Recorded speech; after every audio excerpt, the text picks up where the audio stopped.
अगदी जलद व अचूक बातम्यांसाठी पाहत रहा महामीडिया 24 सदैव तत्पर।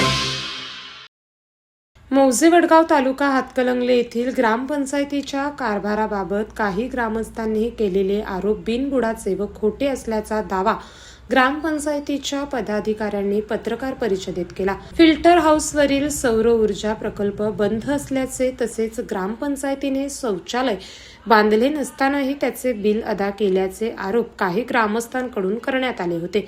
या आरोपांवर ग्रामपंचायतीच्या वतीने खुलासा करण्यात आला। लोकनियुक्त सरपंच कस्तुरी पाटील व उपसरपंच स्वप्नील चौगुले यांनी पत्रकार बैठक घेऊन ग्रामपंचायतीची भूमिका स्पष्ट केली। संबंधित आरोप हे राजकीय द्वेषातून करण्यात आले असून ग्रामपंचायतीचा कारभार नियमानुसार सुरू असल्याचे त्यांनी सांगितले। ग्रामपंचायतीच्या विविध विकास कामाबाबत नागरिकांना काही शंका किंवा तक्रारी असल्यास संबंधित कामाची कागदपत्रे ग्रामपंचायत कार्यालयात उपलब्ध आहेत। नागरिकांनी कार्यालयात येऊन संबंधित कागदपत्रांची तपासणी करावी आणि त्यानंतरच वस्तुस्थितीच्या आधारे आपली भूमिका मांडावी, असे आवाहन सरपंच कस्तुरी पाटील यांनी केले।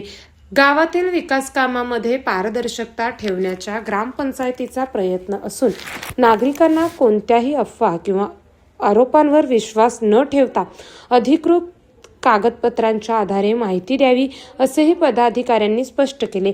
गावाच्या विकासासाठी ग्रामस्थांचे सहकार्य आवश्यक आहे। तक्रारीचे राजकारण न करता गावातील प्रश्न सोडवण्यासाठी सर्वांनी एकत्रितपणे काम करावे, असे आवाहन सरपंच कस्तुरी पाटील यांनी केले। यावेळी पत्रकार परिषदेत सरपंच कस्तुरी पाटील, उपसरपंच स्वप्नील चौगुले, ग्रामपंचायत सदस्य स्वप्नील खारे पाटणे, सुरेश कांबरे, रघुनाथ गोरड, सविता सावंत, अविनाश पाटील यांच्यासह ग्रामपंचायत पदाधिकारी उपस्थित होते। मौजे वडगाव ग्रामपंचायतीवर गेल्या 2 दिवसापासून काही आरोप होत आहेत। त्या आरोप मध्ये सौर ऊर्जा प्रकल्पाचा अजून कार्यान्वित नाही, त्याचा लाईट बिलाचा बोजा ग्रामपंचायतीवर पडतोय। दुसरी गोष्ट, शौचालय सांगितले, गटरच्या ठिकाणी शौचालय झाले, ते काम अद्याप पूर्ण झाले। याचा नेमका आपण खुलासा काय कराल? सगळ्यात प्रथम मी पहिला त्यांनी जो आरोप केलेला आहे की फिल्टरवर जो सोलर बसवलेला आहे तो कार्यान्वित नाही, तर त्याचा माझ्याकडे पुरावा आहे। ते बसवल्यापासून आम्ही 5733 युनिट वीज जनरेट झालेले आहे। त्यामुळं त्यांचं इथंच प्रश्न ते निकाला निघतोय की ते आमचा तिथला सोलर हा चालू आहे आणि त्या सोलरवरून लगत असणारे त्या फिल्टर हाऊसला लागून असणाऱ्या अंगणवाडीला आमची वीज पुरवठाही चालू आहे। त्यामुळे त्याच्या सगळ्यात पहिला खुलासा हा झालेला आहे आमचा।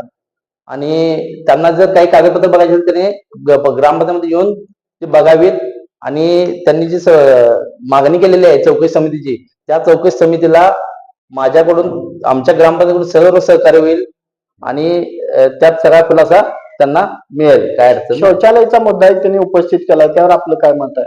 शौचालयाचा मुद्दा उपस्थित केलाय, त्यात परिस्थिती अशी आहे साहेब की मुळात ते शौचालय नसून ते गटरसाठी खर्च झालेले पैसे आहेत आणि ठीक आहे ते ऑनलाईन काढलेलं आहे, ते डॉक्युमेंट काढलेलं आहे, पण आमचा जो आराखडा आहे त्या आराखड्यात देखील तोच गटरचाच विषय आहे। आणि त्यानंतर आम्ही जे पेमेंट केलेलं आहे त्यांनी जी प्रिंट जोडलेली आहे त्यांच्या अर्जासोबत, तर त्या प्रिंटवर त्या कामाबरोबर एक कोड असतो, तो कोड अजून त्यांनी ओपन करून बाकीचा बघितलेला नाही।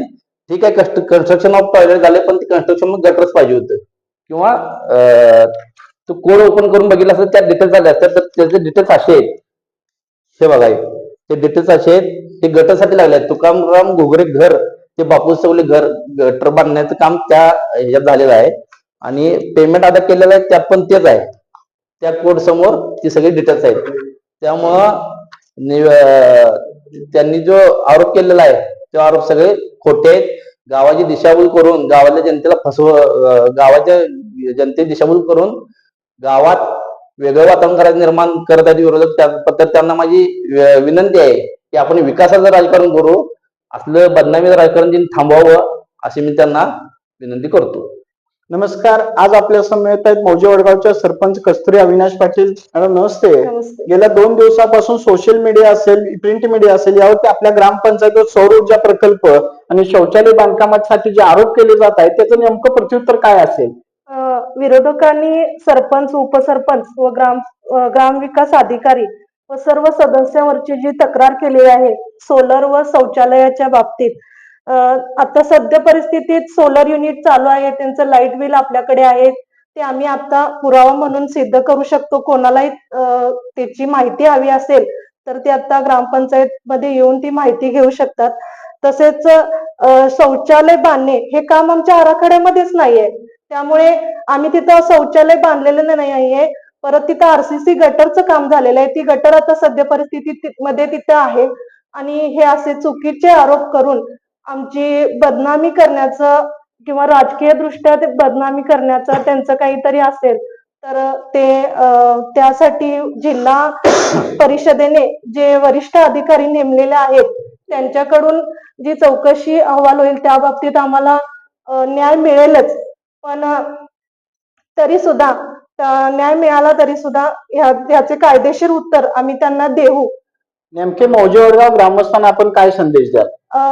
सध्या परिस्थितीत आम्ही जी विकास कामे केलेली आहेत, जरी ह्या चुकीचे आरोप झाले असले तरी आम्ही आमचा विकास थांबवणार नाही आणि विकास कामे होतच राहणार. हेच आम्ही ग्रामस्थांना चुकीच्या आव्हानांना बळी जाऊ नका किंवा चुकीच्या बातम्यांकडे लक्ष देऊ नका हेच एवढं सांगण्याचा माझा उद्देश आहे. एक लोकनियुक्त सरपंच असताना कोट्यावधी रुपयांच्या विकास कामांचा एका बाजूला घोडदौड चालू आहे, दुसऱ्या बाजूला असे छोटे छोटे आरोप होताना मानसिक स्थिती संतुलन ढासळत नाही का? मानसिक स्थितीत चुकीचं काम केलं नसेल तर मानसिक स्थिती ढासळण्याचा संबंधच येत नाही, कारण आपल्याला माहिती आहे की तिथं काही चुकीचं काम झालेलंच नाहीये, कारण ते दिसतं आराखड्यामध्ये दिसतं, ते आराखड्यामध्ये काही बदल होऊ शकत नाही. आणि चुकीचे पेमेंट आम्ही केलेलं नाहीये, त्याचा कोणीही खुलासा केले तर त्याची सर्व कागदपत्रे माझ्याकडे किंवा ग्रामविकास अधिकारी ग्रामपंचायत मध्ये कोणीही येऊन बघू शकतं. एवढंच सांगेन. नेमका आता हातकंडी पंचायत समितीला काही लोकांनी मागणी केली चौकशी करण्याची, त्या पंचायत समितीच्या अधिकाऱ्यांना किंवा मागणी करणाऱ्या तुमच्याच ग्रामस्थांना तुम्ही एक लोकनियुक्त सरपंच, एक महिला सरपंच म्हणून काय सांगाल? हेच सांगेन की त्यांना पुरावा हवे असेल तर ती सर्व कागदपत्रे आता आमच्याकडे उपलब्ध आहेत. ज्यांना कुणाला ते बघायचे असतील तर ते ग्रामपंचायत मध्ये येऊन बघू शकतात. एवढंच सांगू शकेन. आणि काय त्यांना जे आमच्याबद्दल प्रश्न आहेत किंवा काय त्यांना योग्य न्याय मिळावा हीच एवढी प्रशासनाकडून किंवा ग्रामस्थाकडून माझी मागणी आहे. तर मग चला सबस्क्राईब करायला विसरू नका महामेडिया 24 न्यूज चॅनलला. महामेडिया 24 सदैव तत्पर.